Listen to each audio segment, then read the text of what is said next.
Fakultas Pendidikan Bahasa dan Seni IKI PGRI Bali kembali melepas calon wisudawan dan wisudawati pada sebuah acara yudisium ke-37.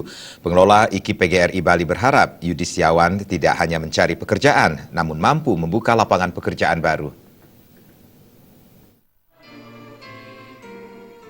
Setelah memenuhi beban studi program sarjana yakni sekurang-kurangnya telah mencapai 144 SKS dan sebanyak-banyaknya 160 SKS yang dapat terpenuhi dari 8 sampai 14 semester, mahasiswa dinyatakan telah melalui proses akademik yang sesuai dengan aturan Kepmendiknas nomor 232/U/2000. Dengan ini pula, seluruh calon wisudawan nantinya dapat mempergunakan gelar akademik sarjana pendidikan. Menurut Rektor IKI PGRI Bali, Dr. Made Swarta, output dan outcome mahasiswa IKI PGRI Bali telah disiapkan menjadi lulusan mandiri dengan pendalaman skill di luar program studi yang telah ditentukan. Hal ini menjadi sangat penting bagi lulusan karena nantinya bisa digunakan sebagai alternatif pilihan saat lulus sehingga mampu membuka lapangan usaha dan lapangan kerja baru sehingga mencegah jumlah pengangguran berdasi. Salah satu pendalaman skill yang diberikan seperti kemampuan di bidang ilmu teknologi IT sesuai dengan tuntutan pasar saat ini. Salah satunya kurikulum mata kuliah yang masuk adalah mata kuliah wirausaha. Di samping ada mata kuliah wirausaha itu ada juga UKM, unit kegiatan mahasiswa. Unit kegiatan mahasiswa inilah sebetulnya bagian dari pendalaman skill yang akan dijadikan tambahan di samping disiplin ilmu yang dia harus kuasai, juga skill tambahan.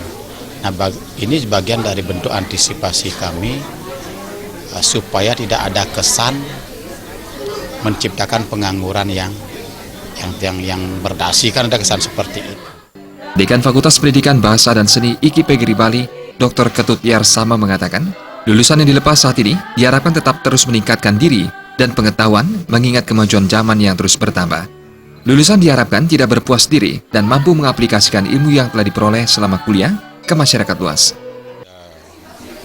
Calon wisudawan yang dilepas hari ini agar selalu meningkatkan diri, lebih-lebih dalam menghadapi masyarakat ekonomi ASEAN ini. Jadi calon wisudawan diharapkan betul-betul terus bekerja, belajar, senantiasa meningkatkan pengetahuan, keterampilan, serta sikap yang sudah diperoleh di bangku kuliah. Karena lembaga ini, Fakultas Pendidikan Bahasa dan Seni, sudah membekali mahasiswa itu baik dalam bentuk soft skill maupun hard skill-nya. Terpilih sebagai lulusan terbaik untuk program studi pendidikan bahasa Indonesia dan daerah bidang studi pendidikan bahasa dan sastra Indonesia diraih Nikade Sri Udayani dengan IPK 3,28. Bidang ilmu pendidikan bahasa dan sastra Bali diraih Gusti Ayu Ketut Kusumawardani dengan IPK 3,60. Dan untuk program studi pendidikan seni drama tari dan musik diraih Nilu Arsita Dewi dengan IPK 3,37. Pratnya Paramita dan Murawira, Bali TV.